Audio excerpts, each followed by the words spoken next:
Preamble, fundamental rights, directive principles, and fundamental duties. Guaranteed questions in the prelims.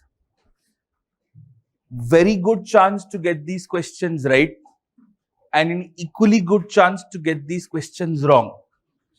Now, let me tell you why. We tend to overthink the most when it comes to questions from here because of the scope of interpretations, because of the scope of having multiple meanings to the same option. And the people who get these questions wrong the most are unfortunately lawyers. Yes. Because they would have read multiple interpretations, they would have read multiple commentaries on it. If there's one thing we must remember when we study lecture number 3 and lecture number 4, is that face value is the best value.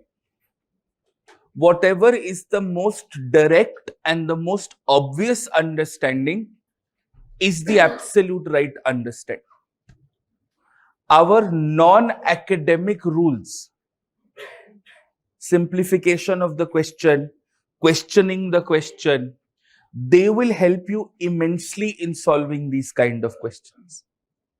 And the previous year papers are an incredible source to figuring out the kind of questions that are asked. And you can almost see an evolution in the way the questions have also changed in their nature. So let us start.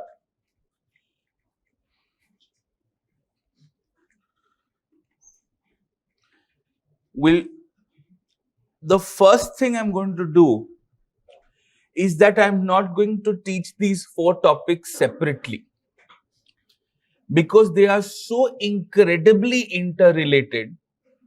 We will, as far as common features are concerned, we will do them on a comparative basis. And then, of course, we'll pick them up in blocks. We'll do the preamble separately, the right separately, and so on and so forth.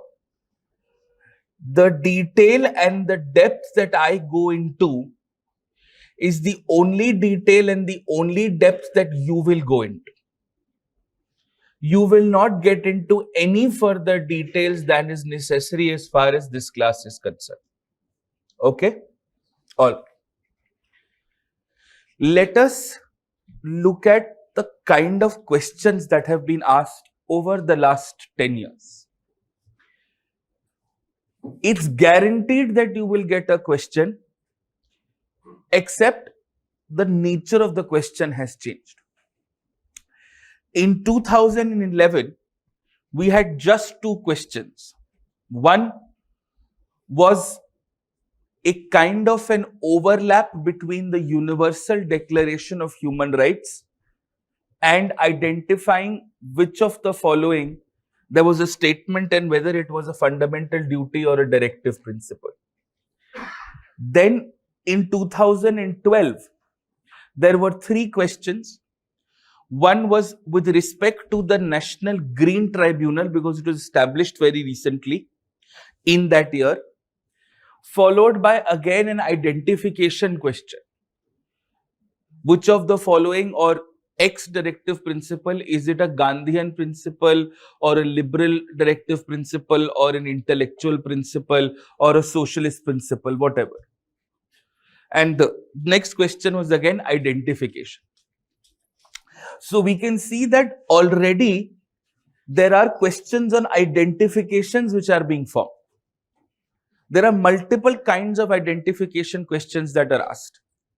Either you are asked whether the statement is a duty or a directive principle, or you are asked what kind of a directive principle is it. That's it. Nothing else. The same is replicated in 2013, where they asked you now broad concepts. So previously they would say promoting international peace and cooperation, is it a directive principle or a duty? Then they go even more abstract. They say you would have spoken of or you would have heard of economic justice. What is economic justice reflected in? Is it in the preamble? Is it in the duty? Is it in rights? Where is it? Then you will again see the question on the purpose or the characteristics of these. Why do they exist? What are they seeking to achieve? And then you will see some implementation questions such as NALSA. What are the kind of legal rights available? Who is it for? What kind of an authority NALSA is? Then they will link fundamental rights to our earlier two lectures and ask you questions on constitutional government. Again ask you an identification question. You will see for the first 5 years so many identification, purpose, characteristic questions. Nothing else asked from this area. But then when you finish the first 5 years, when you come to the new era starting from 2017, the UPSC takes a break, doesn't ask any question from here in 2016, and then they're back with a bang. The questions are far more conceptual, far more abstract, far more application based. Then you see questions when they ask you the more appropriate meanings of an abstract term. Liberty in 2017, liberty in 2018, liberty in 2019, back to back. The answer to these questions lay in your basic book called Indian Constitution at Work, NCERT. There is no other correct answer for it. There will never be any other correct answer for it. Clear? Then, in 2017, you will see questions with respect to what is meant by equality. They'll specifically quote the preamble and ask you, is this in the preamble or not? Then they'll ask you something which was in the Supreme Court judgment of 2017. This entire drama of right to vote and right to be elected is a 2017 Supreme Court judgment. The ADR judgment and the judgment before that. They just verbatim picked up the line from the judgment.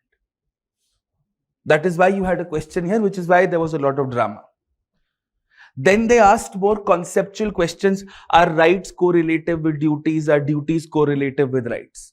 You don't see these questions again closer to the last 3-4 years. Again, the purpose of rights. Who are they against? They ask you simple textual meanings of rights. Untouchability. Is untouchability an issue of equality or is untouchability an issue of exploitation? Is human trafficking an issue of exploitation or inequality? Those are the kind of questions that have to be prepared. Then when it comes to 2018, you again see fundamental questions on liberty. 2017 was the right to privacy judgment. So 2018 there was a question on privacy and rule of law.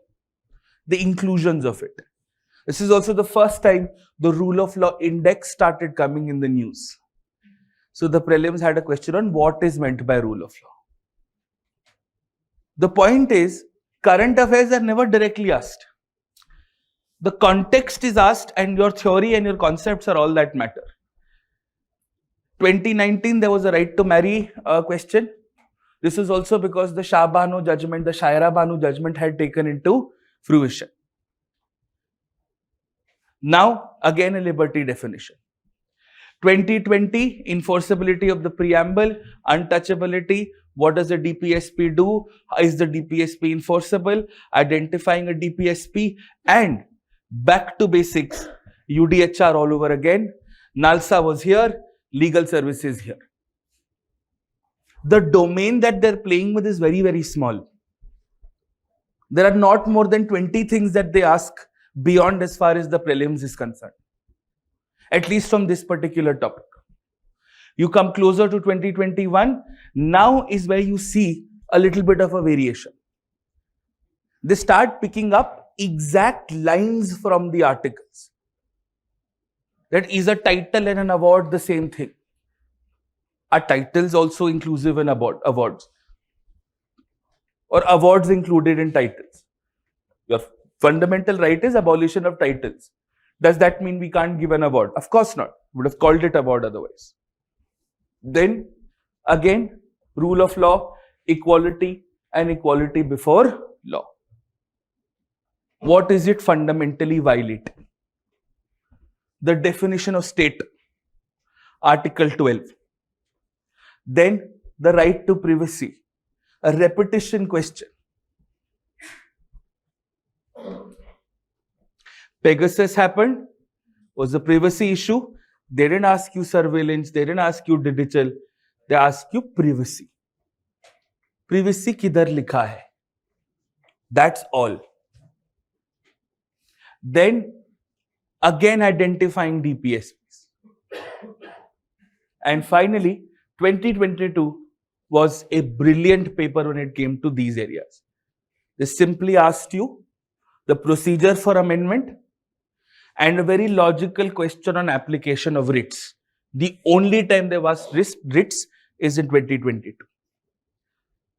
So what do we learn from here? We just need to know the bare text and the meaning, the features and their relationships. That is it. You know this, you're good. Not a single question on religion, not a single question on reservation, not a single question on complicated derivations, on doctrines, on judicial precedents. Zero. Simple. Even if you have just read these rights, you're good to go. Even if you haven't, the basics are more than enough to get you through this. But this is in front of you on a platter. And we can't afford to get this wrong. Okay? So, we start with the basics. Your entire lecture is on this slide. This is the preamble. These are your rights. These are your directive principles. These are your duties. They are all interrelated. If the preamble is talking about equality, we have fundamental rights pertaining to equality. There's a directive principle which refers to equal justice and free legal aid and treating people fairly and affirmative action. So you will see interpretations and cobwebs or entanglements all across. So always study these topics together, even if it is the mains exam. You study them comparatively, then you pick them up one by one. Your perspectives are always going to be clear. Keep this with you at all times. You will never go wrong. Anything with the capital letter after the number is added later. 39A, 43A, 43B, 48A, 21A, 51A, the entire duties were added later. Basic nomenclature. So you will know that these were added later. UPSC has never asked you when were fundamental duties added. They've never asked you which amendment added what DPSP. That's a factual question. They don't even expect you to know this. Or they are overconfident that you would anyways have known this. Either ways it works in our advantage. You don't have to memorize this. Clear? So, let's start. You see, when the Constitution comes into being in 1940, the Constituent Assembly is working from 1946 onwards. Something else is happening in the world. We have created a new international organization called the UN, which has come into being in 1945. And one of the first few things that the UN is trying to do is to formulate a global charter of rights. And that global charter of rights is called the Universal Declaration of Human Rights. We have contributed to UDHR and we have taken from UDHR. Both of these statements are correct. Universal Declaration of Human Rights and the ingredients in it have had a significant impact because of the kind of constitutional developments that were happening here. Because at that time, the world had its eyes on the Indian development story. We were creating one of the largest constitutions in the world. The way we've created our fundamental rights, literally nobody else has. And at the same time, we were able to give some ideas to UDHR. There were actually conferences. We were sending Indian representatives to the UN. So they will obviously talk to them about what's happening in our Constituent Assembly. And we would, of course, take inspiration from them. So the Universal Declaration of Human Rights finally in 1948 becomes like this global rights, responsibilities, principles document that everybody's got their eyes set on. Does it have any legal value for us? No. Are we bound by it? No. It is in fact an instrument of what is called customary public international law. We know what public international law is. That countries all over the world should inspire themselves from this document and create their own rights framework. And this document has been referred to in so many cases. The most landmark one, of course, being Kesananda Bharti. In fact, our Constituent Assembly debates also has multiple sort of references to the UDHR. And our rights framework, especially with respect to women's rights, specific rights on non-discrimination, rights with perspectives to movement, because we've been a colonial, victim. Our movements have been fundamentally restricted. Trying to provide for work opportunities because we were a socialist country. UDHR has taken all of this from us. It is India's contribution to UDHR. While the Universal Declaration in itself has no legal value, it becomes an international preamble of sorts. And that is used to create 9 extraordinary international right documents. First, the International Convention on Elimination on All Forms of Racial Discrimination, which India has ratified and has agreed to set up the NHRC to look into forms of abuses.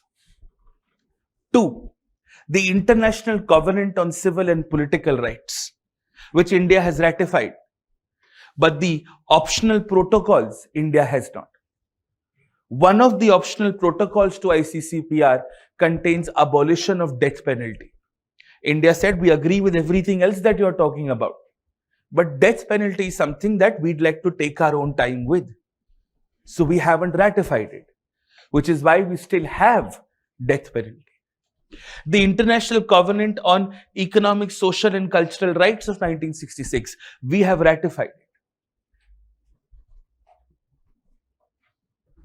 Because we subscribe to the fundamental idea of rights and responsibilities. Convention on Elimination of All Forms of Discrimination against Women, why we have a National Commission for Women, why we have specific legislations protecting women, India ratified it. Convention Against Torture, India is only a signatory to it. That's the only document, apart from Convention Against Enforced Disappearances, that we have only been a signatory to. The fun ones, we've only been a signatory. The complicated ones, you're like, take it. Then the Convention on Rights of Child. Why we have a constitutionally guaranteed educational right. Why we have the National Commission for Protection for Child Rights. The International Convention on Protection of Migrant Workers. Signatory to chodo, we are not even a party to it. Because that would have made immigration tough for us. I just taught you refugee crisis. It all now starts stitching together. Then the Convention to prevent enforced disappearances. Enforced disappearances is that the state is involved in making you scarce. We are just a signatory. And then the Convention for Disabilities. This is why we have a disabilities law. We want to make a national commission for it also. If you actually open the Disabilities Act, in the objectives to that act, it is mentioned India is ratified to the Convention to Disabilities and we are implementing it. If you've ratified something, you'll have to come back and make those changes. So that is why UDHR has such a significant value. It is symbolic, but the birthplace of the international human rights ecosystem. It has taken from India and it has also given India as much as it could. Ye clear hai? Now that we're talking about rights, let's hit the nail on the head. Kya hai rights? Kaun se rights? Why? We're a rule of law country. A right is as good as a right which is available for you under a law. Now, what kind of a law? The hierarchy of the law will change the importance of the right. Moral right, emotional right, human right, natural right, great. Keep it at home. A right is a right which is available for you to be enforced. Otherwise, the right has no value. Which is why we have three simple classification of rights: fundamental, constitutional, statutory. That's it. Remember the UPSC language. A fundamental right is a right which is in part 3. That's it. That is something which is very unique to India. Very unique. They get some special treatment. They get some special protections. Any other right which is in the constitution but is not in part 3, as you would know, is a constitutional right. And any other right through any other law is a statutory right or a legal right. Now, this is where the UPSC language has to be trusted. In UPSC's world of framing questions, a statutory right and a legal right mean the same thing. But technically, all rights are legal rights. A constitution is also a law. But in UPSC's world, a statutory right or a legal right means a right available in any other document than the Constitution. Do not question this premise. Do not question this understanding. Outside the world of UPSC, it may be right. You may be right. But in our UPSC world, this is right. Clear? Which therefore makes us understand the first layer. How do you change these rights? All fundamental rights, whoever they are, will be changed through special majority 2 because they are not mentioned in terms of their changing procedure. Either it should have been written, this is an amendment under 368, or it should have been written that it will not be an amendment under 368. None of those two things are mentioned, which means you will require special majority to amend it. Simple. Every fundamental right can be changed if it doesn't violate basic structure. And what is basic structure is subjective to the judgment of the court. Secularism is basic structure. Does that mean I cannot amend 25? No, I can.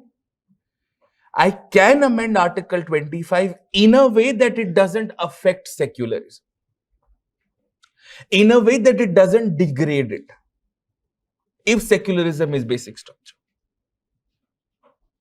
The problem with basic structure is that you can't, it's not that you can't touch it, you can't adversely change it. Understood this? Which is why every single article in the Constitution technically can be changed. Clear? It should not adversely affect the doctrine of basic structure principles.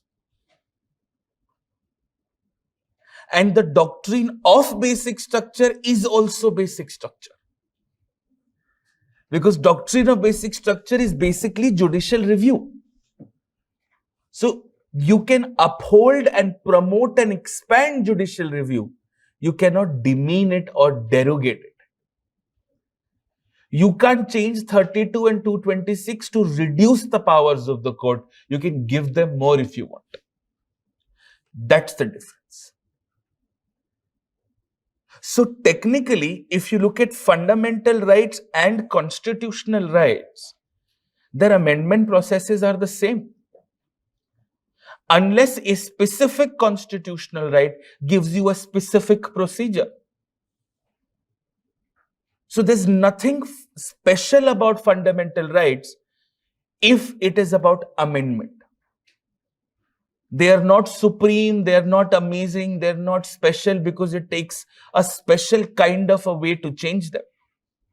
So if in your prelims you get a question that says, in terms of amendment, fundamental rights and constitutional rights enjoy the same status, that is a fantastically correct statement.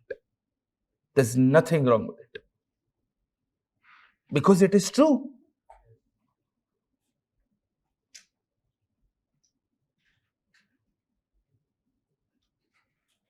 What makes fundamental rights fundamental is not that they could be changed in a different way. It's completely else. And legal rights are essentially through laws. These are laws which have nothing to do with the Constitution. They're separate laws, and all laws are made or removed or changed through a simple majority. Which brings me to the third differentiation. Who is supreme and how? See, Article 13, Clause 2 clearly says no law can violate a fundamental right.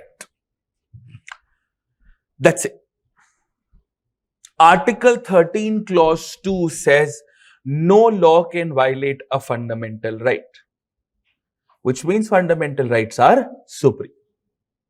This is one special feature. Now, what is not included in the definition of law? Two things. One, constitutional amendments. And second, personal laws. It's in the Constitution in those very words if you've read Article 30. Have you ever seen a challenge to a personal law in a court? Never. Personal laws, because they originate from customs, are often not given the status of a law. But again, that is a jurisprudential question. Yes, what did you challenge? Was it an act?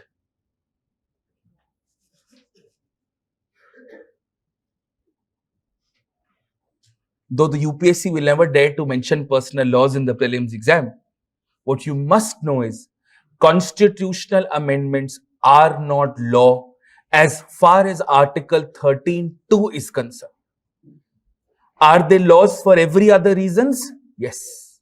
Are they enforceable? Yes. But for 13(2), they are not. Because if that does not happen, then you prevent the evolution of the Constitution. Then the Constitution becomes a static document. It remains as it is. Clear? Simple, clear, crisp, concise. What about constitutional rights? Can you make a law overriding a constitutional right?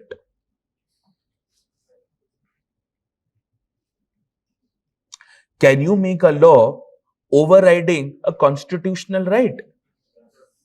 I just taught you Article 11 allows you to do so. Yeah. Every time you write in an article in the Constitution, the Parliament may make further laws subject to the laws made by the Parliament. It simply means a limitation of the Constitution. That is why we say the Constitution is nothing but an ordinary legal document. It has certain special parts. One of those is Part 3. And of course, we know legal rights can be overridden by any other law. The more recent law, the more updated law will be the valid law. So in terms of supremacy, it is only fundamental rights that have been given a higher degree than everything else. So the question is, can a provision of the Constitution in itself have a conflict with fundamental rights?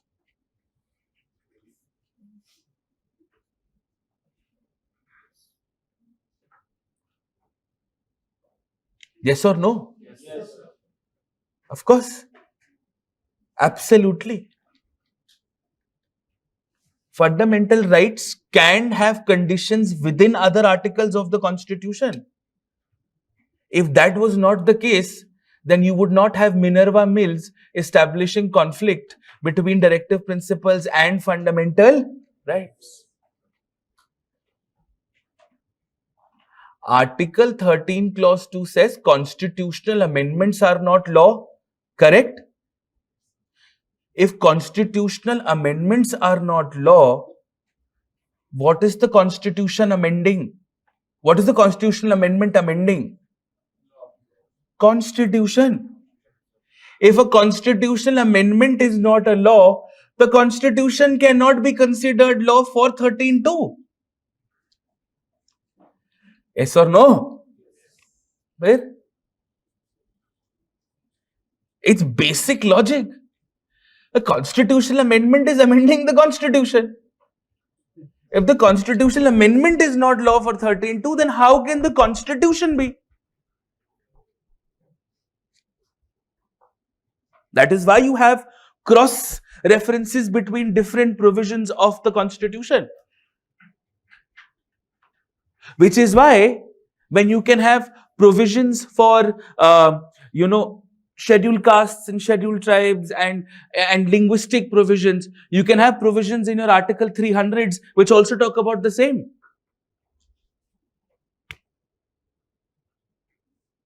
In fact, within fundamental rights, there can be conflicts. All fundamental rights are not the same.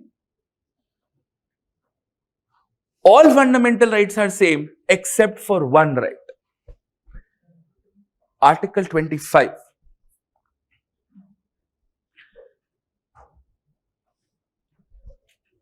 If you read Article 25, it says, subject to other provisions of Part 3, health, morality, etc., every citizen has a right to religion. All other fundamental rights are a reasonable restriction to Article 25. So how are all fundamental rights equal? They are not.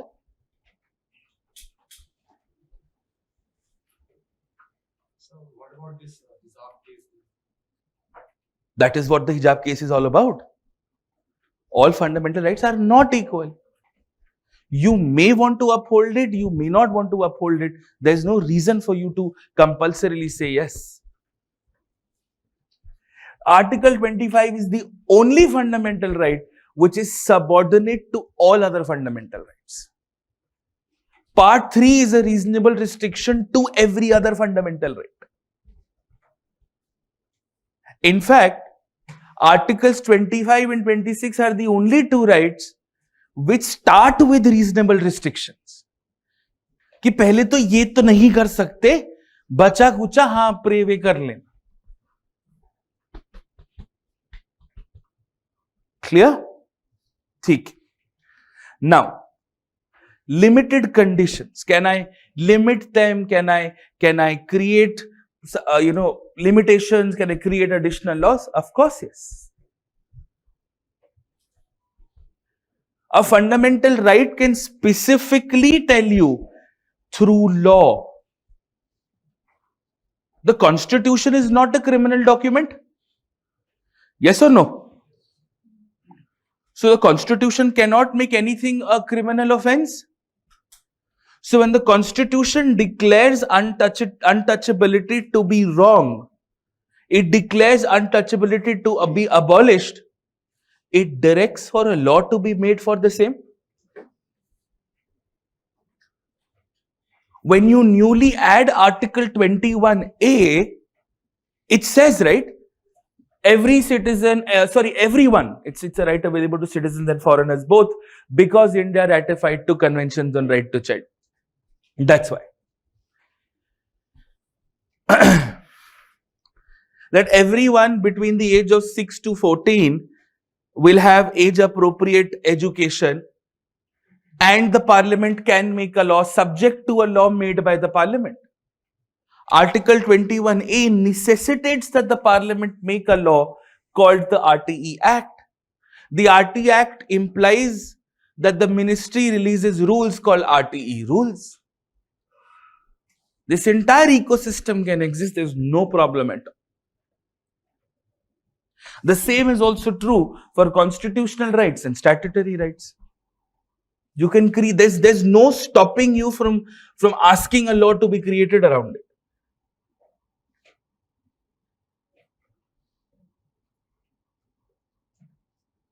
Your reservation articles under 15 and 16 clearly say you have to make a law for it. You have to make a law for it. The only difference is, for AWS, you don't need to. You don't need to. It's written in the Constitution. We'll come to that when we come to these provisions.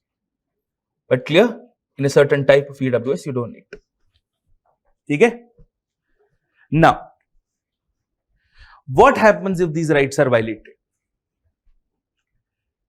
If your fundamental right is violated, you have a direct access to the Supreme Court. Can you go to the High Court? Yes. But you can also go to the Supreme Court. 32 allows you for that. 32 allows you for that. That's the second feature. There are only 2 things which are special about fundamental rights. 1, no law can violate them. And 2, if they're violated, you can go straight knocking on the doors of the Supreme Court. It's that simple. Nothing else. And as far as constitutional rights are concerned, there is no enforcement procedure mentioned in the Constitution. The Constitution is a law. Statutes are also laws. The statute is giving you a legal right. The Constitution is also giving you a legal right, technically. Your enforcement for legal rights is mentioned under 226. So you will assume that the same thing applies here.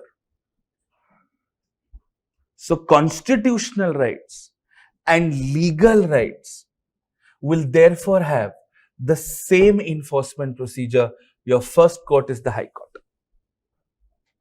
Unless there is a dedicated procedure. Consumer right is a legal right. If your consumer right is violated, you can't directly go to the High Court. Because there is a proper process mentioned. You go to a district, to a state, to a national, then you come to an appropriate court. If a process is not mentioned, then you can come straight to the High Court. Understood? It's basic logic. Otherwise, everybody will come knocking to the High Court for every legal right being violated. It will lead to overburdening. Your legal right is violated, your constitutional right is violated, come to the High Court. And you can only come if there is no other process left.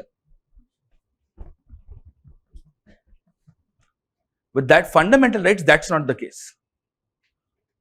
Your fundamental right is violated, come to the Supreme Court, knock the doors and ask them for resolution. Ask them for redressal. Clear? Done. Simple, effective. From here, this is what UDHR looks like. So when there was a question in the prelims exam, by the way, which was about, does the UDHR reflect fundamental rights? Does it reflect preamble? Does it reflect duties? Does it reflect DPSPs? Everybody knew preamble would be correct. Everybody knew rights is going to be correct. Everybody knew TK directive principles are also going to be correct. People had a red flag on duties. क्यों title में लिखा है universal declaration of human rights, उसमें duty कहां से आ गया? That is when you take a step back. We have fundamental rights and fundamental duties separate. There's nothing called Universal Declaration of Human Duties. उनके पास एक ही डॉक्यूमेंट है और बिना ड्यूटी के राइट का क्या करोगे? राइट? तो आप अज्यूम करोगे. There are two basic assumptions you have to remember when you do these questions. The first assumption is, unless it is not expressly mentioned anywhere, Article 21 is the correct answer. Assumption number one. Assumption number two. Any international document will invariably cover all the facets, preamble, rights, DPSP's, duties. कुछ तो होगा. लिखा है ना यहाँ पे, everyone has duties to the community. इधर लिखा है. And there are multiple ways to do this. For example, education is a right. It's also a directive principle. It's also a duty. तो अगर एक ही चीज राइट, ड्यूटी, डायरेक्टिव प्रिंसिपल हो सकता है, तो यूडीएचआर में भी तो हो ही सकता है. So take the leap of faith. Be liberal when you are solving questions like this. यहां नहीं डरना है, जुडिशरी वाले क्वेश्चंस में डरना है, लेजिस्लेचर एग्जीक्यूटिव में डरना है. For example, in the previous year there was a question, वो जुडिशियल कस्टडी वाला क्वेश्चन था अभी 2 साल पहले. ऐसे कहां क्यों गए कि सर जुडिशियल का अब क्रिमिनल लॉ पढ़ना पड़ेगा क्या sir? What was the option? That if a person is under judicial custody, then the police can not investigate without the permission of the जज. रूल नंबर 3 क्या है? Separation of powers. So if you're under judicial custody, you will require permission from the judge if the police has to investigate. Rule number 3, separation of powers. नहीं तो judicial custody रखते ही क्यों? So that you can protect the person from from police misappropriation. बस. यहां डरना नहीं है, यहां फ्रंट फुट पे खेलना है. Look at the most liberal, the most convenient, the safest options and go for it. यहां ज्यादा नहीं सोचना है. हो गया ड्यूटी एचआरएम कहीं तो लिखा ही होगा, हाँ ड्यूटी ड्यूटी चल चल, ठीक है ठीक है ठीक है, done. This is like science and tech कि drones application of drones in what, unless you have a very strong reason कि यहां तो ड्रोन इस्तेमाल हो ही नहीं सकता, अज्यूम करो कि हो सकता. समझ में आया? यहां थोड़ा खुला दिल से खेलना है. कल वाले लेक्चर्स में थोड़ा सा हमको सहम के खेलना है, बिकॉज वहां शब्दों का खेल है, यहां नहीं. ठीक है, चलो let's start. Preamble writes DPSP's duties. Preamble primarily covers 4 things. The first paragraph talks to you about who's the ultimate sovereign. We are the ultimate sovereign. We the people give to ourselves. The last paragraph of the preamble is India's constitutional timeline. And on this day, we give to ourselves, we solemnly resolve, जो भी वो तो ऊपर आता है solemnly resolve. और जो बीच वाला पार्ट है, the second and the third paragraph, that is the important part. The second part is about the kind of government we should have. And the third is the kind of citizens we should have. So, from a substantive point of view, the preamble has state-centric words and citizen-centric words. Clear? Fundamental rights. All fundamental rights are for citizens. Only a few fundamental rights are for non-citizens. Simple. UPSC में ये chances negligible है, ये पूछना. Because to go, unless it is expressly written in the provision that every citizen will, अगर citizen नहीं लिखा है, क्या इसका मतलब जरूरी है कि citizen के अलावा किसी को नहीं मिलेगा? यहां पे थोड़ा आर्ग्यूमेंट हो सकता है, इंटरप्रिटेशन हो सकता है. इसलिए UPSC is a little careful. I'll still cover it for you because it can be done. So when we're looking at the classification, when we're looking at the variation, fundamental rights पहले तो citizen के लिए है या तो सबके लिए है या सिर्फ citizen के लिए. दूसरा, किसके अगेंस्ट है?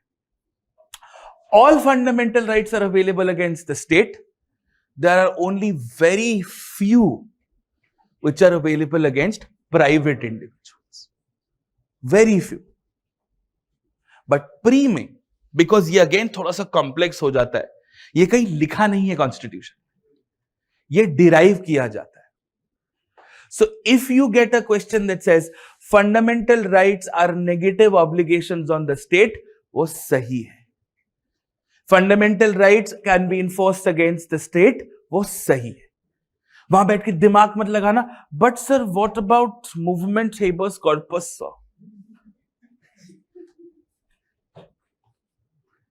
मेन स्टेप इधर ही मिलेगी, जिंदा रहा तो. Third, self executory. क्या ये अपने आप हो जाएंगे या इसके लिए कानून की जरूरत है? Do you need a supportive law for it? जैसे article 21 is self executory. Everyone has the right to life and personal liberty. But 16(4)(a), 16(4) आप बिना कानून के वो इंप्लीमेंट ही नहीं कर सकते. It says that by law you can provide for a reservation for X communities for Y reason. वहां compulsory है. You cannot go to the Supreme Court saying मेरा 16(4)(a) वायलेट हो रहा है क्योंकि गवर्नमेंट ने कानून नहीं बनाया। जब तक कानून नहीं बनाया तब तक आप कुछ नहीं कर सकते। कानून बना दिया वो वायलेट नहीं हो सकता। अंडरस्टूड? 16(4)(a) या 16(4)(b) जो भी ये रिजर्वेशन एम्प्लॉयमेंट वाले आर्टिकल्स है, विल कवर देम। उसमें लिखा है ना, the parliament by law will provide for reservation 2 for X reason. बस इतना ही लिखा है। क्या आर्टिकल में लिखा है with in 1 year, with in 6 months? तो गवर्नमेंट ने नहीं बनाया, क्या कर लोगे? अगर बना दिया एंड आपको मिलना चाहिए था लेकिन नहीं मिला, then you can go to court. This is why we say reservation is not a fundamental right. It is a privilege. The fundamental rights which are non-self-executory means that you will have to make a law to implement these fundamental rights. If the parliament has not made a law, you can't force the parliament to make a law. ये भी सही है, क्योंकि timeline तो कहीं नहीं लिखी। फिर क्रिस्टल एकदम क्लियर रखना है अपने फंडे। So a fundamental right can be executory और नॉन सेल्फ एग्जीक्यूटरी, और it may be a political right, an economic right, और अ सोशल राइट, और it could be a natural right, और it could be something which reflects reality, it has been endorsed because of some reasons. What इन तरह की होती। मजे यहां आते, आधे सवाल यहीं से मैं अभी सॉल्व कर। DPSPs in terms of principle 3 तरह के होते: गांधीयन, सोशलिस्ट, लिबरल और इंटेलेक्चुअल। ये याद करने की जरूरत नहीं। What is Gandhian philosophy all about? Grassroot, conventional, orthodoxy, simple, conventional, जमीन, grassroot, rural, खुश रहे। सोशलिज्म क्या है? सब में बांटो, इक्वली बांटो, state is the instrument of welfare. जो बचा liberal, intellectual. So if you are not a Gandhian or a socialist, you are a liberal. Deep है, बहुत डीप है ये, ठीक है? So if you see a directive principle in front of you and there's a prelims question, is this a Gandhian or principle or not? So you ask yourself a question. Is this grassroots or conventional? Yes, Gandhian. Is it about welfare or equal distribution? Socialist. If it's neither of the two, it is liberal or intellectual. Bas. So these are your basic principles. ये एक तरह से है. The second classification of DPSPs, which are not asked in the exam because of how they're worded. कुछ DPSPs होंगे goals, कुछ होंगे policies, कुछ होंगे non justiciable rights. Equal pay for equal work, non justiciable right. Promotion of cottage industry, policy है। Equal distribution of resources या prevention of concentration of wealth goal है। क्योंकि ये थोड़ा सा मतलब बहुत ही ऐसे ही सा है तो ये एग्जाम में पूछते नहीं। ये थोड़ा सा दम है इसमें कि गांधीयन, सोशलिस्ट, लिबरल और इंटेलेक्चुअल। क्लियर?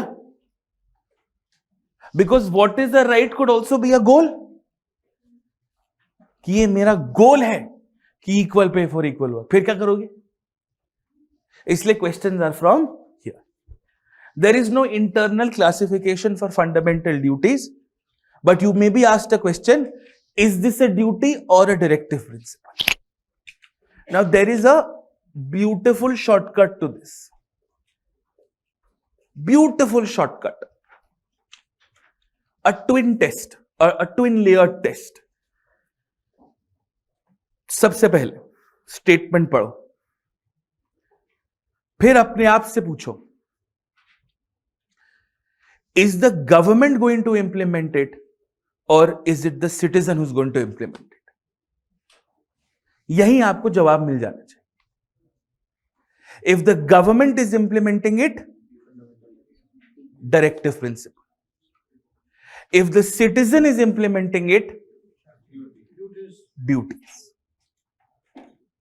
यहां पे भी क्लैरिटी ना आए, if you're still not very clear on this, read the statement properly.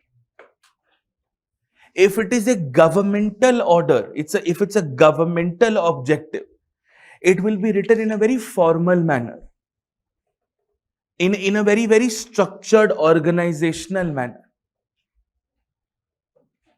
But if it is a fundamental duty, it will be personal.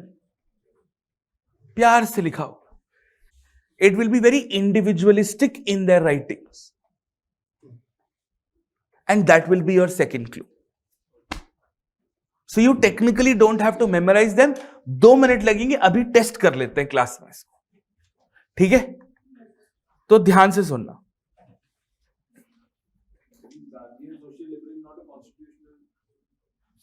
नहीं, कॉन्स्टिट्यूशन तो लिखा ही नहीं होता ना. हाँ, ठीक है. Uniform civil code for citizens. सवाल पहला अपने आप से करो, गवर्नमेंट या सिटीजन्स? अगर गवर्नमेंट इंप्लीमेंट करेगी तो क्या हुआ? आप करोगे यूनिफॉर्म सिविल कोड इंप्लीमेंट? इतना participation of workers in the management of industries. सवाल धीरे धीरे. Participation of workers in the management of industries. कि आप चाहते हैं कि लेबर यूनियन हो, वर्कर पार्टिसिपेशन हो, वेलफेयर हो. आप करेंगे कि गवर्नमेंट करेगा? गवर्नमेंट करेगा तो क्या हुआ?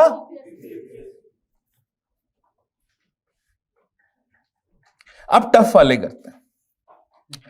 Protection and improvement of environment and safeguarding of forest and wild life.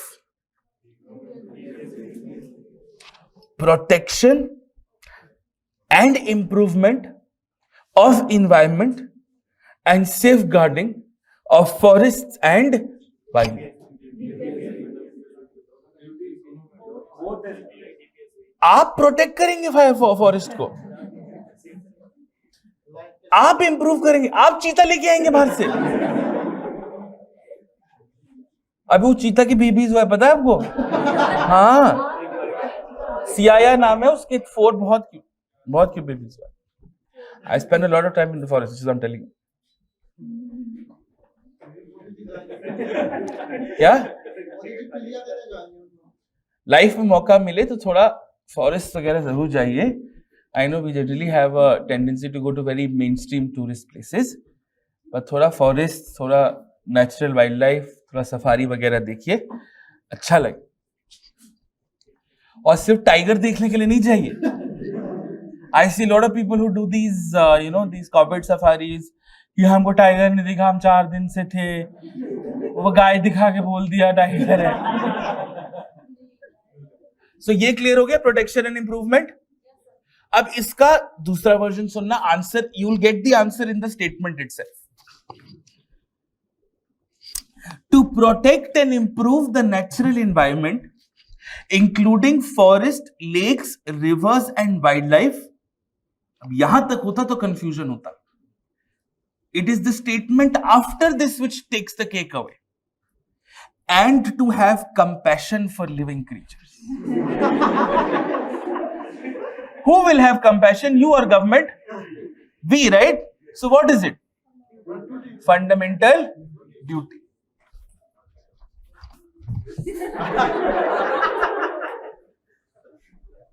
को बुला लीजिए.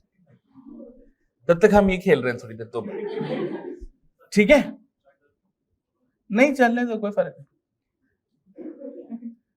ठीक है? Can we try another one, a tough one? To value and preserve the rich heritage of our composite culture. To value and preserve the rich heritage of our composite culture. शब्दों पे ध्यान दो. Value, preservation समझ में आता है, value,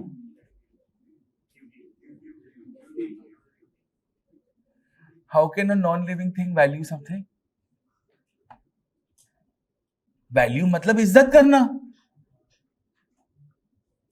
अब इसका आप डीपीएसपी वर्जन सुन लो. इसका डीपीएसपी वर्जन है protection of monuments and places and objects of national importance. कभी गलत नहीं. Read the statement, ask yourself 2 questions: who implements it and what is the kind of language used. अगर आ गया तो ये marks हमारे. Clear? Yes. Now the Gandhian socialist liberal वाला थोड़ा सा 1-2 एग्जांपल ले लेते हैं, ठीक है? Organisation of village panchayat, Gandhian, socialist और liberal? Gandhian. Why? Because it is grass root, local. Separation of judiciary from the executive, Gandhian है. इसका कोई सोशलिज्म से भी लेना देना नहीं है, तो क्या बचा? Liberal. Promotion of international peace and security, liberal.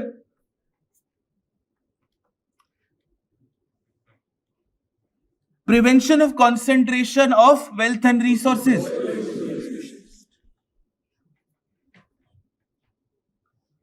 याद नहीं करना. और अगर याद भी करना है, this will reinforce your memory. So even if you are memorising it, you will never go wrong with these simple questions कि जल्दी में, स्ट्रेस में ब्लैकआउट हो गया एंड वी मिस्ड इट. ठीक है? डन. अब एक एक लाइन में चारों के पैरामीटर्स खत्म कर. कहां से उठा के लाए, क्यों उठा के लाए. ओरिजिन एग्जाम में आएगा, एक लाइन में आएगा. प्रियम्बल कहां से लिया? Objective resolution. वो कौन लेके आया? जवाहरलाल नेहरू. फंडामेंटल राइट्स कहां से आया? The idea of fundamental rights, the idea of having rights comes from the US Constitution. Specific rights can come from specific constitutions, that is okay. For example, हमारा Article 21 is cut copy paste from the Japanese Constitution, line by line. But the idea of having fundamental rights, that comes from the US Constitution. आपसे exam में कभी नहीं पूछेंगे कि Article 21 कहां से छापा, पूछेंगे राइट्स कहां से उठा के लाए. Third, DPSP. हमने आयरलैंड से छापा, आयरलैंड ने स्पेन से छापा, तो हमने कहां से छापा? आयरलैंड से छापा. If you copy from him, he copies from you, who have you copied from him. बस. ठीक है? Clear? And DPSPs have been something which have also existed in the pre-independence framework called the instruments of instruction. ठीक है? ये आज से 10 साल पहले पूछा था, रिसेंटली. तो इंस्ट्रूमेंट्स ऑफ इंस्ट्रक्शन नाम में लिखा है. You are instructing someone to do something, तो डीपीएसपी हुआ ना. बस. Then fundamental duties, USSR. उस टाइम पे रशिया नहीं. Out of all the three, preamble, rights and DPSPs have been an original text of the constitution. Duties were added through the 42nd amendment. ये याद करने बड़े आसान है. 4 + 2 6 1976, 4 + 4 8 1978. all dirty things 42nd, all good things 44th. जितना भी हमने टेढ़ा काम किया है 42nd constitutional amendment, the emergency amendment. Clear? So the 42nd amendment of 1976. Now comes किधर आया, क्यों आया, कैसे आया, ये हमको समझ में आ गया. ओरिजिनल टेक्स्ट ये बाद में आया. अब प्रीएम्बल पार्ट है या नहीं अभी मैं डिस्कस कर.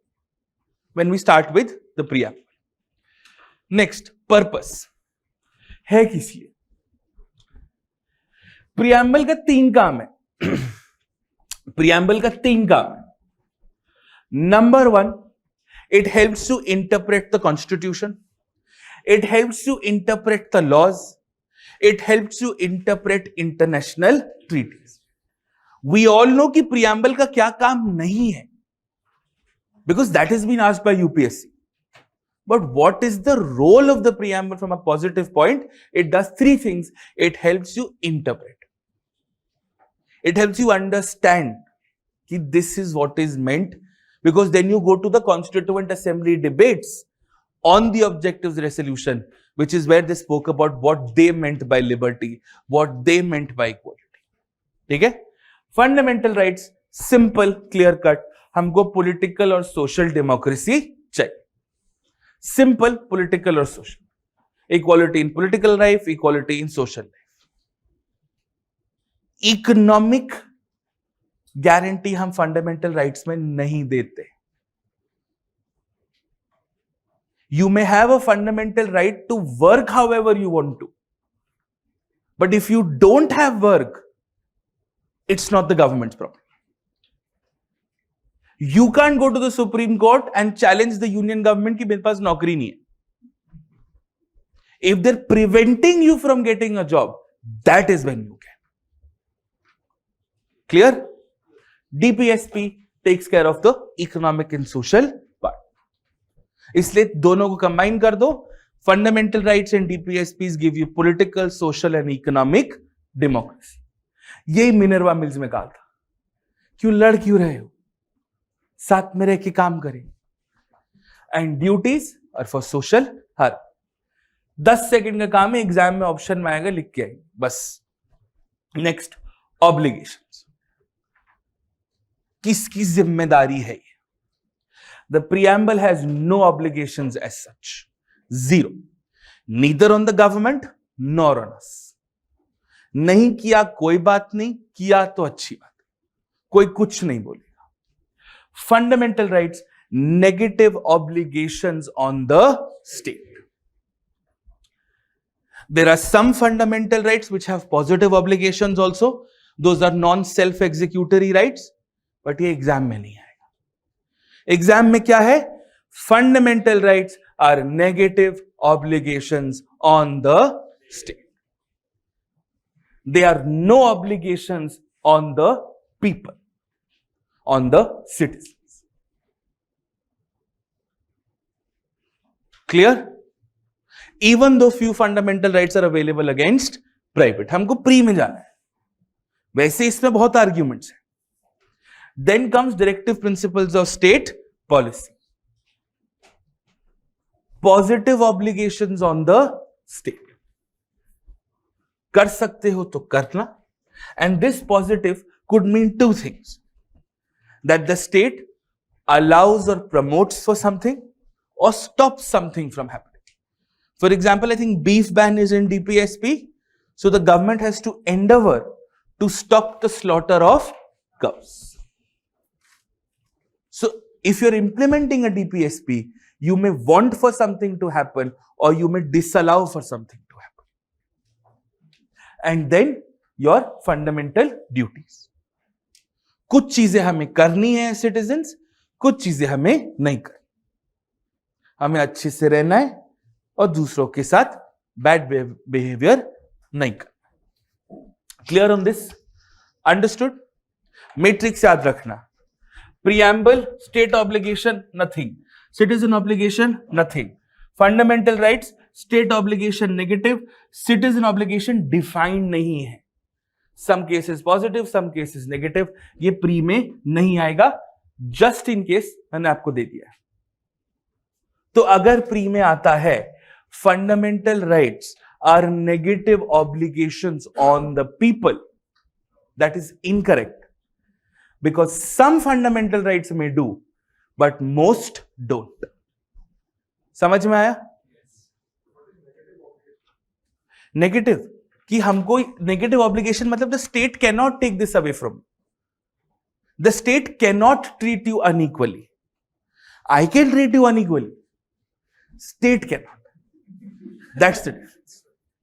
I will also not, but the state cannot take your freedom of speech of expression away. I most certainly can and will. फर्क समझा? So DPSPs positive on the state कि हमें करना है, citizens का हमसे कोई लेना देना नहीं। Fundamental duty state से कोई लेना देना नहीं, हमसे। कुछ चीजें हम करेंगे, कुछ चीजें हम नहीं करेंगे, बस। अब लीगल स्टेटस यहां थोड़ा कॉम्प्लिकेशन है, और सबसे ज्यादा complication is with the preamble, ठीक है, because there has been some amount of jurisprudence on this. Okay, बहुत ध्यान से सुनना। Preamble rights, directive principles, duties. Will start with the first. All of them are a part of the Constitution. Integral, non-integral, grade, appendix, they're all part. Option में आएगा, हम टिक करके आएंगे. And all of them can be amended using the exact same process. Constitutional amendments under Article 360. Now, the word justiciable does not exist. यह हमारा लक्ष्मीकांत वाला थोड़ा हिसाब किताब है. Justiciable is not even a proper word if you get down to it. The word is enforceable. मैंने कहा you have a right to equality, and now I am treating you unequally. इसका मतलब you will go to a court and challenge me in the court saying that I am treating him unequally. That is called enforceable in a court of law. UPSC के prelims options में बहुत clearly लिखा होगा enforceable in a court of law. कभी भी सिर्फ enforceable लिख के नहीं छोड़ेंगे, because that is technically incorrect. Understood? So enforceable in a court or justiciable technically mean the same thing. That if I am violating X, he can take me to court for violating X. That's just one part of it. Then it is enforceable by law. Can I make a law for it? Of course. मेरा मन करे मैं किसी चीज पे भी law बनाऊं, democratic mandate. Almost everything is enforceable by law, which is why you will see yes, yes, yes, yes, yes everywhere else. So when we talk about enforceability, we only refer to enforceability in a court. ठीक है? If violated, अब ध्यान देखना. If the preamble is being violated by the government, can I take the government to court? No. If fundamental rights are being violated by the government, can I take them to court? Yes. If DPSPs are being violated by the government, can I take the government to court? No. If fundamental duties कि तो government को लेना देना ही नहीं are violated by citizens, can I take the citizens to court? No. No. ये clear है? Simple. But the story doesn't end here. What if preamble talks about, say, equality. And let us say there is a law called Equal Wages Act, that everybody has to pay people who are doing the same kind of work the same amount of money. Equal remuneration. The idea is equality. And you have implemented a preamble idea through a law. Yes? Is that okay? Can I do this? Yes. Can I make a law on the basis of the preamble? Of course.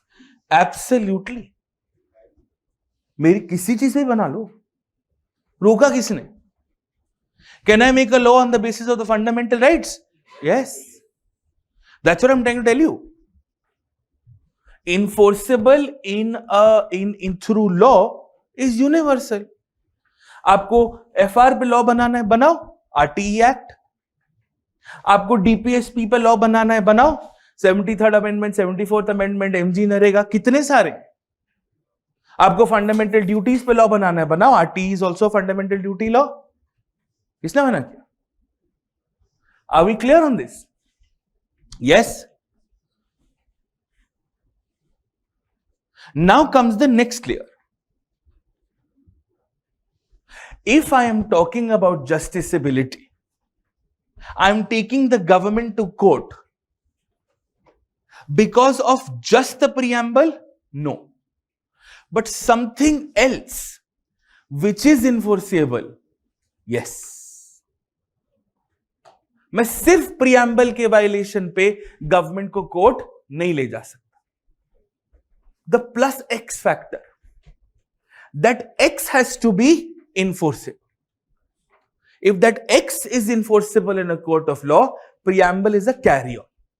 Which is why your prelims option says the preamble has no legal effect independent of any other provision. That is why. ये clear हुआ? Yes, sir. सिर्फ preamble के basis पे मैं कुछ नहीं कर सकता. Preamble is not even a source of power. If I'm making a law, I can't say that I'm making a law because the preamble has told me so. There will be 10 other reasons for it. Clear? यही तो लिखा है केशवानंदा भारती में. Preamble is not a source of law. It is a part of the constitution. You can amend it as long as it doesn't violate basic structure. Which is why they tried to amend it, I think 2 years ago. They wanted to add a few things, but the amendment bill was reserved in the Rajya Sabha. This happened about a year and a half ago.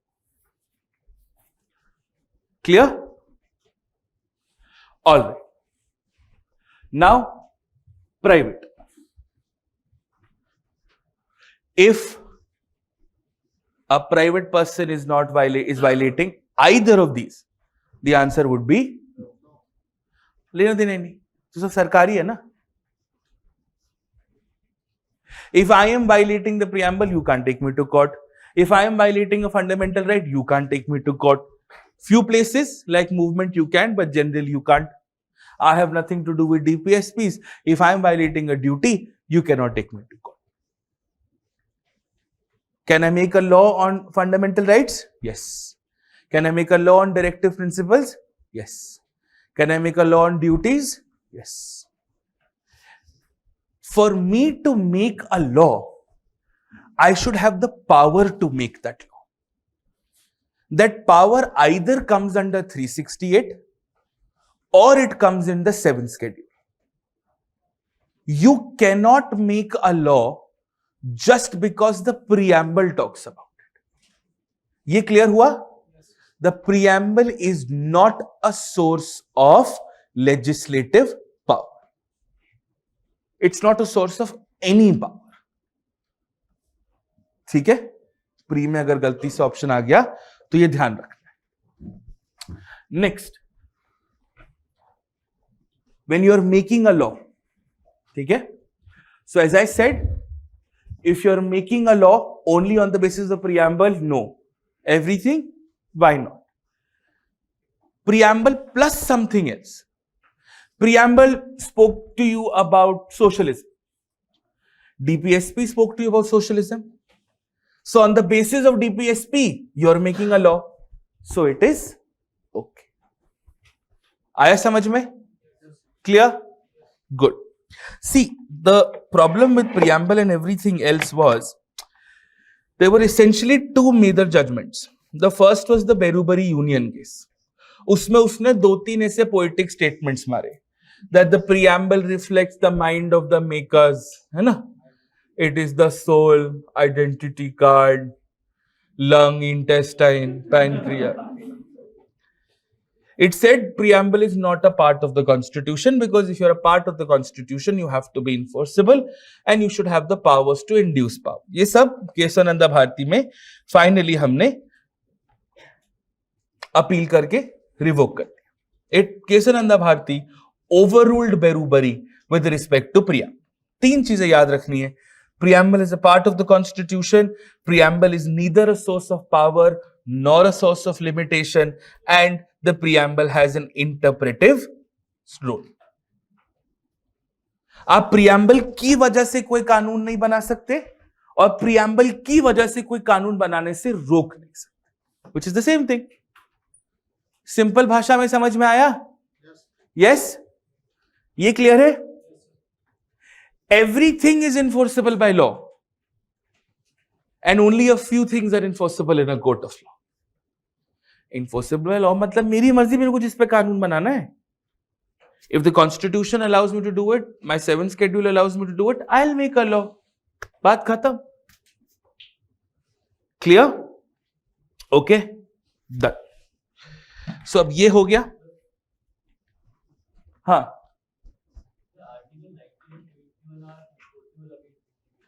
आ रहे हैं against private, right?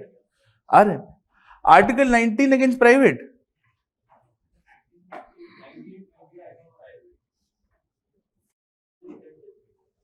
With judgement.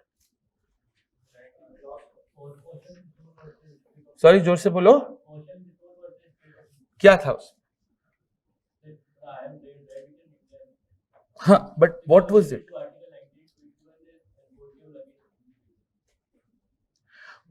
Kaushal Kishor Vashishtha university of India की बात कर रहे हैं ना. उसमें court ने ये नहीं कहा कि article 19 and 21 are fundamental rights that can be enforced against the state. उसमें कोर्ट ने ये कहा कि if another citizen is preventing you from doing so and a law is allowing that citizen to do so, then it could be question. चलो, preamble एक तरह से शुरू करें क्योंकि आप प्रियम्बल निपटाते हैं 2 स्लाइड, कुछ ज्यादा है. We understood that it has ingredients. What is the part of the preamble, what is the role. ये मीन्स का पार्ट है, इसको हमको लेना देना नहीं. All we need to know is कहां से आया, what is the nature of polity it establishes for India, what are the objectives it sets out for the constitution and it mentions the date of adoption. ठीक है, शुरू करते हैं. Economics में SDR पढ़ा है, स्पेशल ड्रॉइंग राइट्स. उस पे एस के ऊपर क्यूब लगा दो. S cube D R, sovereign socialist secular democratic Republic, and it is in a descending order of relevance. सबसे पहले तो आजाद होगे, फिर देश का भला करोगे, फिर लोगों को प्रे करने की आजादी दोगे, फिर बोलोगे कि हाँ भाई डेमोक्रेसी कर लेते हैं, और फिर बोलोगे कि प्रेसिडेंट खानदानी नहीं होना चाहिए. बस यही है ना. बस अब प्री में आएगा what is meant by each of these.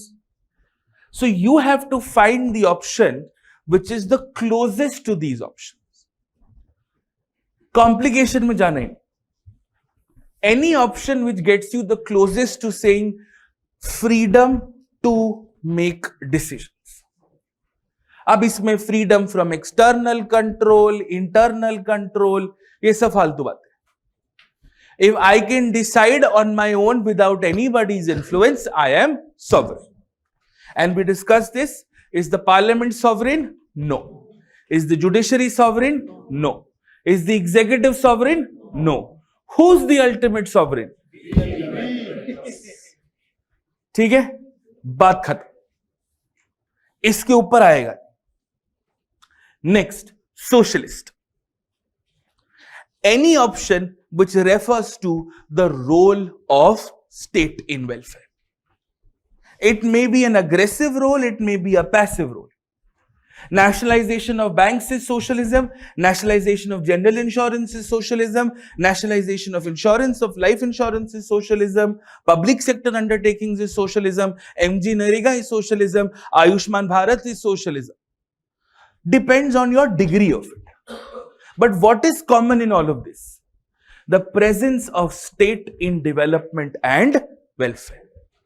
So any option which says that development and welfare necessitates the presence of the state, that is socialism.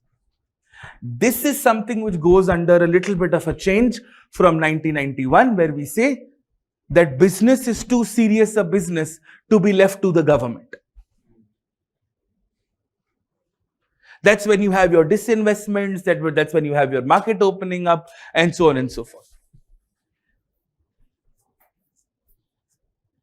The Industrial Policy Resolution of 1956, which is often regarded as the economic constitution of our country, which classified your industries, it classified into sectors, and for decades, it governed a very strong socialist policy. And by the way, demonetization did not happen for the first time now.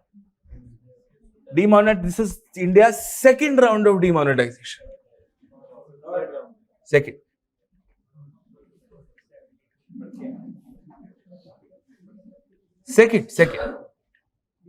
Janata party.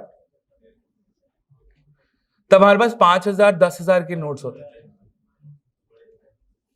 That this is a second demonetization for the same reasons. Black money. Janata Party. Very different from BJP. Clear? So socialism समझ में आ गया? Third, secularism. हमको सिर्फ दो चीजें चाहिए. Secularism simply requires two things. First, state has no religion and we have the freedom to follow any religion. अब theories of secularism, active secularism, passive secularism, exam में आएगा नहीं, कोई टेंशन नहीं. No but sir are we your, ठीक है. Next, democracy. एक तो they will never ask the meaning of democratic, but if they to anything which reflects public. And lastly, republic. हमारा हेड ऑफ स्टेट इलेक्टेड होना चाहिए. अब वो direct election, indirect election, tribal election, वो तुम देखो, बट इलेक्शन होना चाहिए. खानदानी नहीं होना चाहिए जिससे वहां होता है ना. अभी वापस किंग आ गया है, क्वीन मर गया. You know why it's called the great bath in Harappa? Because queen Elizabeth used to have a bath there. She's so old, she was the first Homo sapiens.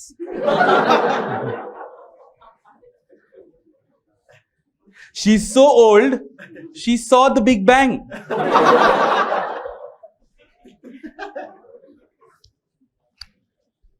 Hi, it's the longest serving queen. Long live the queen.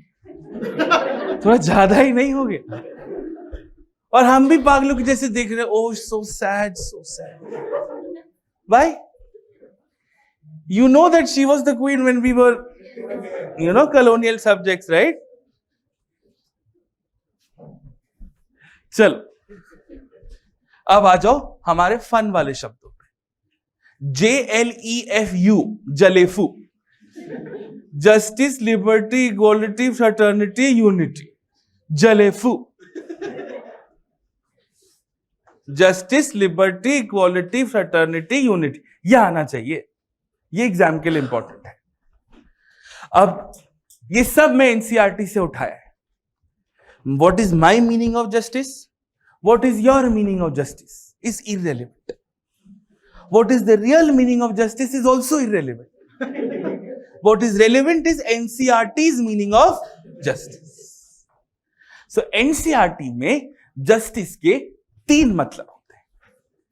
पहला, non discrimination, everybody is getting treated the same way, is getting the same outcome, the same punishment. दूसरा, the punishment or the outcome should be proportionate to the issue. You bread चुराया तो उसको फांसी में नहीं डाल, ठीक है। तीसरा, it should also take into account the special needs or the special demands or some special advantages or disadvantages a person may come with, which is why justice has a very strong overlap with affirmative action. आप social justice क्यों कहते हो? Why is it called the Ministry of Social Justice and Empowerment? Because vulnerable sections historically have been treated disproportionately. So you have to do more for them so that they get the same platform of opportunity and growth, and centuries of historic injustice is undone. आया समझ में? Clear? और हमारे preamble में 3 type का justice है, ठीक है? सोशल, इको, पॉलिटिकल, बस। और यही एग्जाम में आता है। इकोनॉमिक जस्टिस किधर है? Preamble. But sir, directive principles are reflecting economic justice through prevention of concentration of wealth and distributing material wealth and resources in an equitable manner, sir. Isn't this economic justice? No. Preamble में लिखा है ना economic justice, वो है। समझ में आया? बस। अगर ऑप्शन में इकोनॉमिक जस्टिस है, क्वेश्चन में इकोनॉमिक जस्टिस है और ऑप्शन में प्रीएम्बल है, तो प्रीएम्बल है, बस। ये सारी बकर हम मेंस में करेंगे, ठीक है? The intention behind economic justice, इधर हमको पहले प्री निकालना है। Next, liberty. बहुत ध्यान से, लिबर्टी, एक तो लिबर्टी और फ्रीडम में सर नहीं फोड़ना है, ठीक है? लिबर्टी फॉर्मल एकेडमिक टर्म है, फ्रीडम एक कॉमन यूसेज का टर्म है। तो पॉलिटिकल साइंस वाले जो होते हैं वो लिबर्टी बोलते हैं, हम लोग फ्रीडम बोलते हैं, बात एक ही है, ठीक है? तो फॉर्मल इनफॉर्मल वाला हिसाब किताब है। इट्स लाइक कानून वर्सेस जूरिस्प्रूडेंस, सिंपल। बहुत ध्यान से, बहुत देखना, सिंपल। 2 टाइप का liberty, positive liberty, negative liberty. Option में दिखेगा, मार्क करेंगे, आगे बढ़ेंगे, ठीक है? पॉजिटिव लिबर्टी का मतलब maximum development of individual, fully realizing anyone's opportunity, fully growing oneself, achieving zenith, achieving greatness, positive liberty. Negative liberty, कोई मेरे को इंटरफेयर नहीं करेगा, बस। समझ में आया? तभी यूपीएससी में आता है question, liberty means the opportunity to develop one self fully. ये एनसीईआरटी से उठाया है। Liberty is the absence of restraint, non interfere. समझ में आया? बस। और अगर गलती से उन्होंने फ्रीडम पूछ लिया, जो नहीं पूछेंगे क्योंकि फ्रीडम प्रीएम्बल में लिखा नहीं है, अरे freedom again has positive freedom, negative freedom. Positive freedom is the same thing as positive liberty, maximum development. Negative freedom is the same thing as negative liberty, no external constraints. Internally आपको नहीं पढ़ना, वो आपका problem है। कोई आपको बाहर से पढ़ने के लिए नहीं रोक सकता। Nobody can stop you from studying कि मैं पढ़ने ही नहीं दूंगा तेरे को। नाचेगा, मैं दिखता हूं तेरा प्री कैसे निकल। क्लियर? बस। अब प्रीएम्बल में क्या लिखा है? Thought, expression, belief, faith and worship. इसका मीनिंग नहीं पूछे, जो मन करे सोच, जैसे बताना है बता, जिसमें विश्वास रखना है रखो, जिसमें श्रद्धा रखनी है रखो, जिसको पूजा करना है पूजा करो, बस इससे ज्यादा मैं एक्सप्लेनेशन नहीं दे सकता, मेरा भी समझो कि sir what is the meaning of, what is the difference between faith and worship? Is the same difference between vodka and tequila. It is a very deep thing to say. Equality. अब यहां pre में कभी भी आपको preamble और equality नहीं पूछेंगे, because article 14 बुरा मान जाएगा. हाँ, so you have equality of status and opportunity, जिसमें equality before law, equal protection of the law. मैं आपको 5 मिनट पे थोड़ी देर में बता दूं. Next, fraternity. Any option which is closest to brotherhood or commonhood is fraternity. मिलके रहेंगे, साथ पे रहेंगे, हाथ पकड़ के खेलेंगे, कूदेंगे, फ्रेटर्निटी. यूनिटी और इंटेग्रिटी का मतलब नहीं पूछेंगे, but it simply means anything which is in national interest. They will never ask you in the pre what is the meaning of integrity, because they don't know.